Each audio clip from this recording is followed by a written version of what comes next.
Paz do Senhor Jesus, podem assentar, irmãos.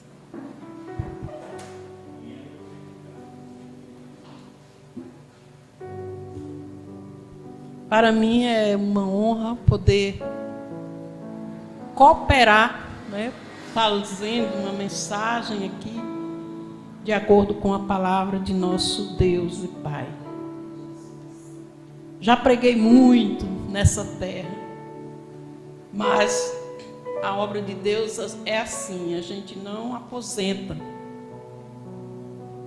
Sempre aproveita as oportunidades, para exaltar o nome desse Deus tão bondoso, tão generoso, que todos os dias nos abençoa de alguma maneira, ou de várias maneiras.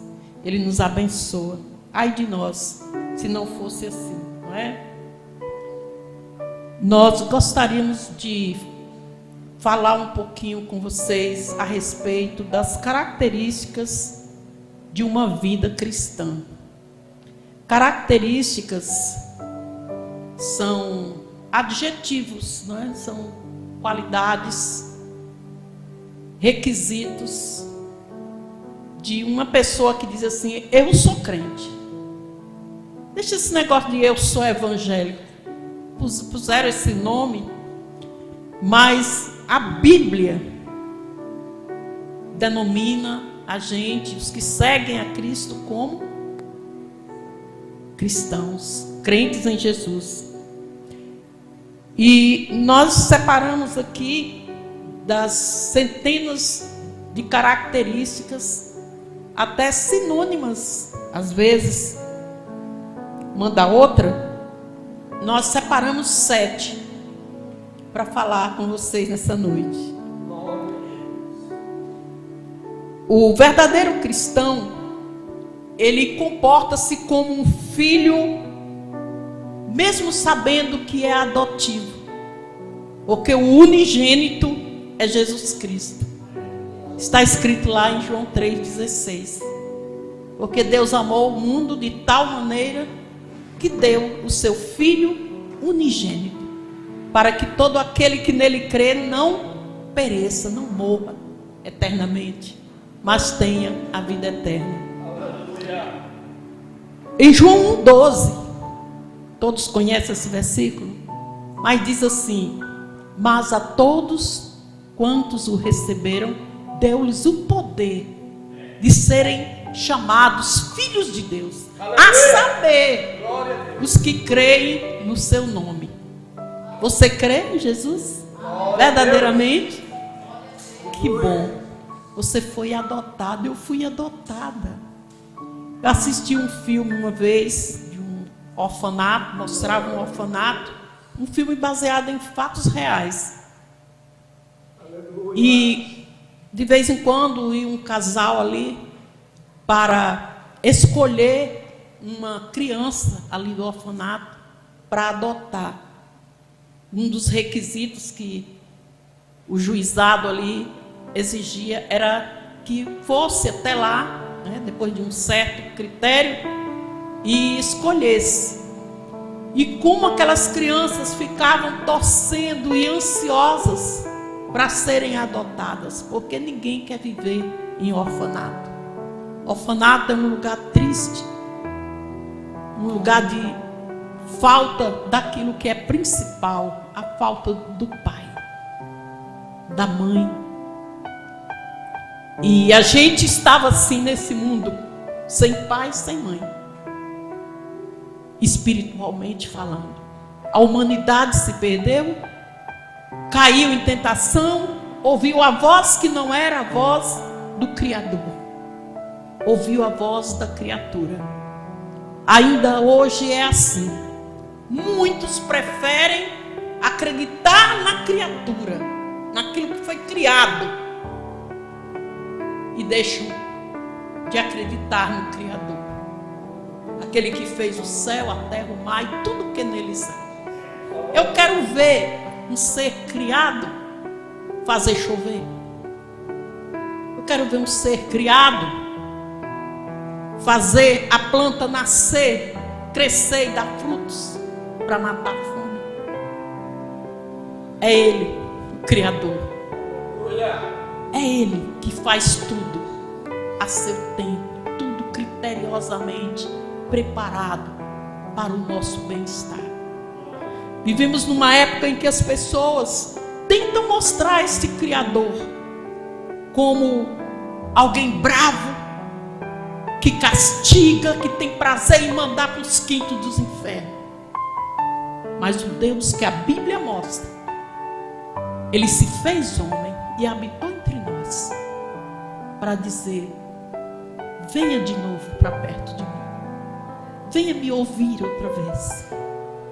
Então todos que o ouvirem terão a chance novamente de perdão e de ser adotado por Ele. Então esse filho adotivo, ele é uma pessoa feliz. Eu gostaria que você abrisse a sua Bíblia na primeira carta de João, capítulo 3, verso 1.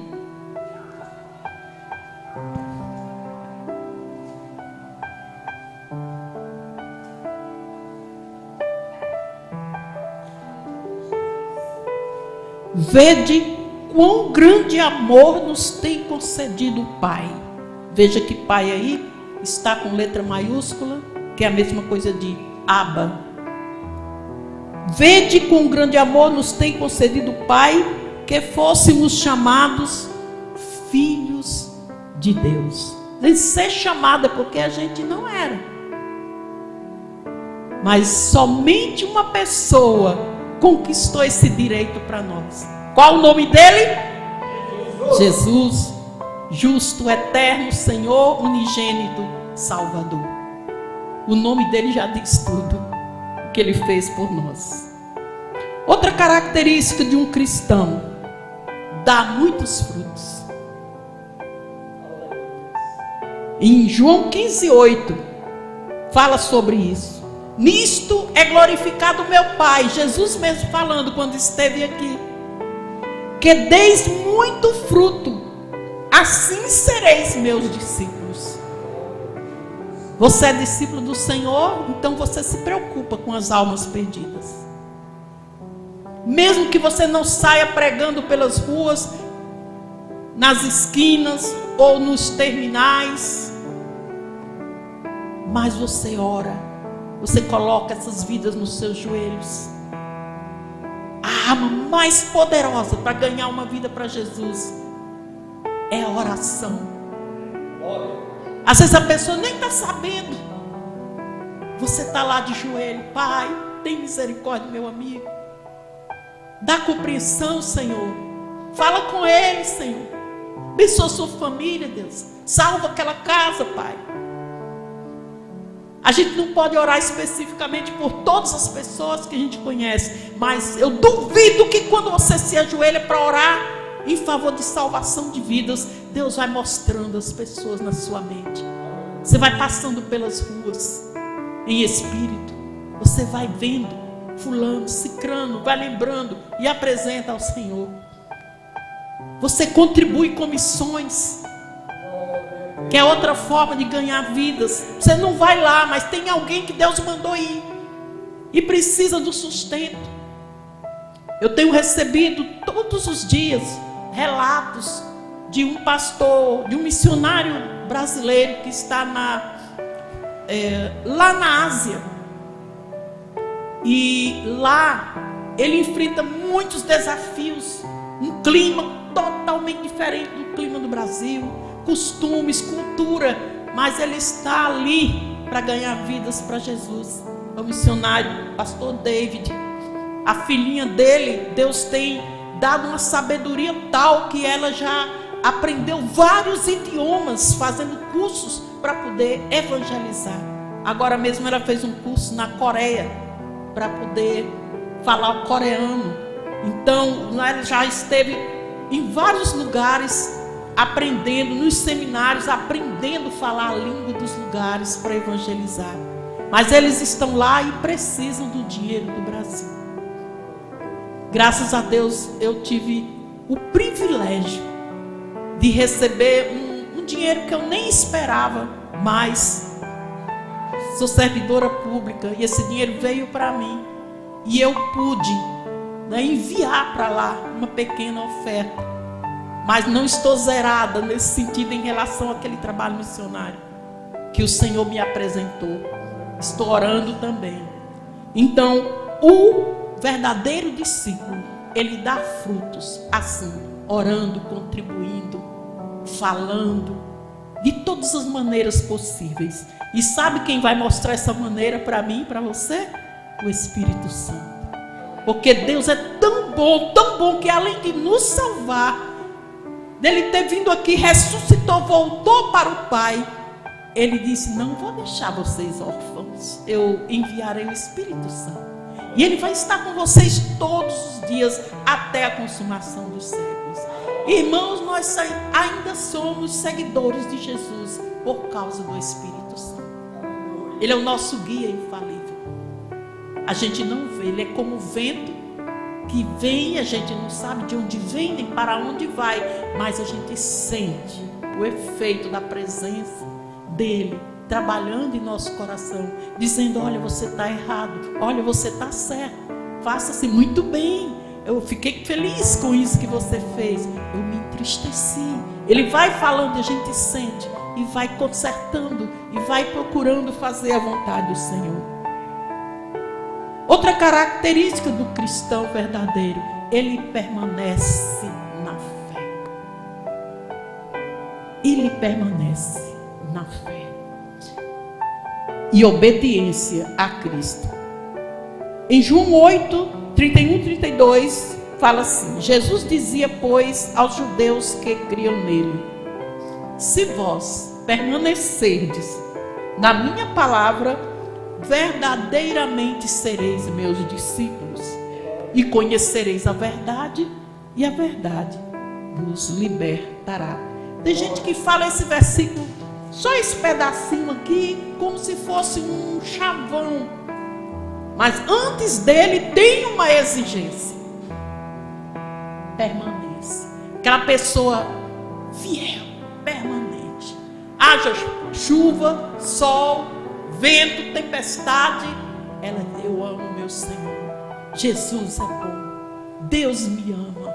Deus é fiel. Deus é misericordioso. Sempre ali permanece naquela verdade, sem se desviar nem para a direita e nem para a esquerda. Essa é uma característica interessante na vida do crente. Outra característica: anda na luz.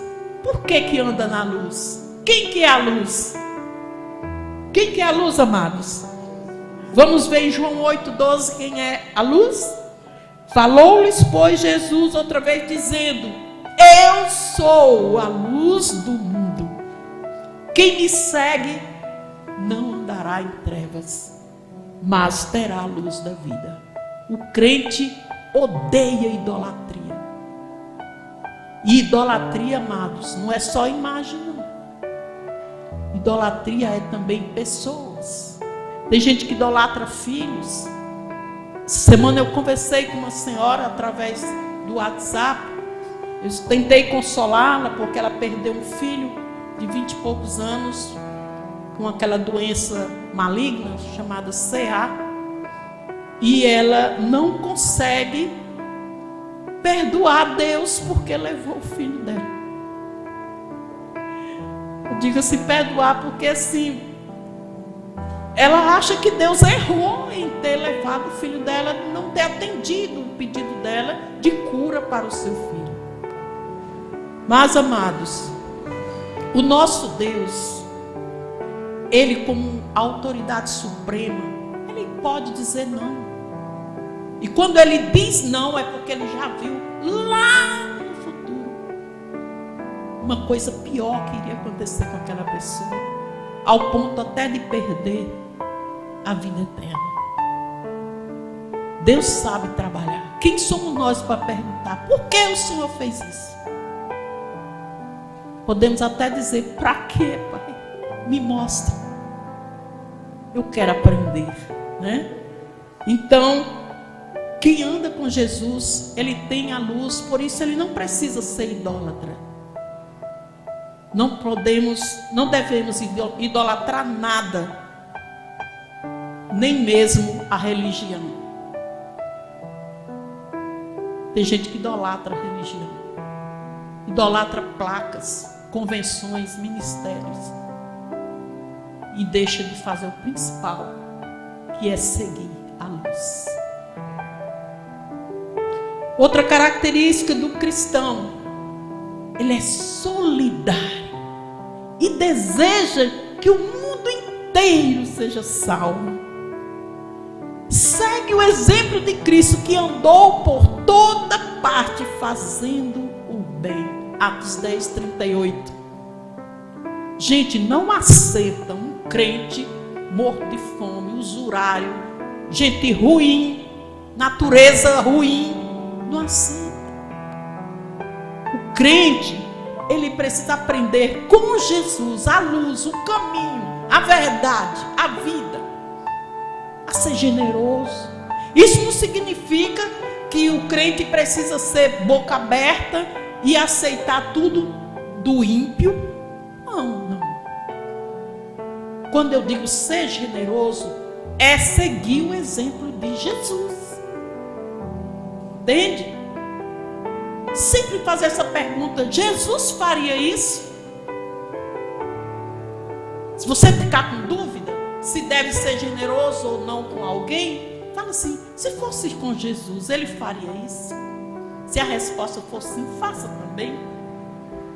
Porque essa é a vontade do Pai, que nós sejamos bondosos uns com os outros. Porque nós temos uma natureza ruim, amados. Outro dia eu conversava com uma irmã Lúcia Trindade, lá de Correntina. E ela falou: Valda, eu descobri que eu tenho uma natureza ruim. Eu disse: irmã Lúcia, você não sabe de nada. E a minha agora? A gente tem a natureza de pecador mesmo. Aquele pecador terrível. Então, a gente tem um Espírito Santo para nos domar. Então, ele usa pessoas para trazer mensagem para nós. Ele usa situações. Ele usa até mesmo as adversidades para nos treinar, para nos moldar e colocar no prumo. Sabe por que ele faz isso? Porque ele é bom, ele é justo, ele é amável. É por isso que ele faz, não é porque a gente merece, não. Mas aqueles que permanecem na verdade, esses sim têm o amparo do Senhor. Porque o Senhor sabe que nós somos pó. E Ele nos molda, Ele nos ajuda a vencer, né, Jefinho? As dificuldades da vida. O crente verdadeiro, outra característica, ele valoriza a companhia e a ação do Espírito Santo. Eu tenho percebido assim pouca atenção ao Espírito Santo. As pessoas falam de tanta coisa, mas o Espírito Santo às vezes tem sido deixado de lado. E é exatamente, nós estamos vivendo a última era, a era do Espírito. Houve a era do Pai, a demonstração do Pai para a humanidade, sempre cuidando, zelando e chamando para si. A era do Filho e agora o Espírito Santo, quando Jesus voltará novamente para arrebatar a sua igreja e depois fazer tudo aquilo que está escrito a respeito dos últimos tempos. E por fim, está em Filipenses 4:8, algumas qualidades também, gostaria que vocês lessem comigo.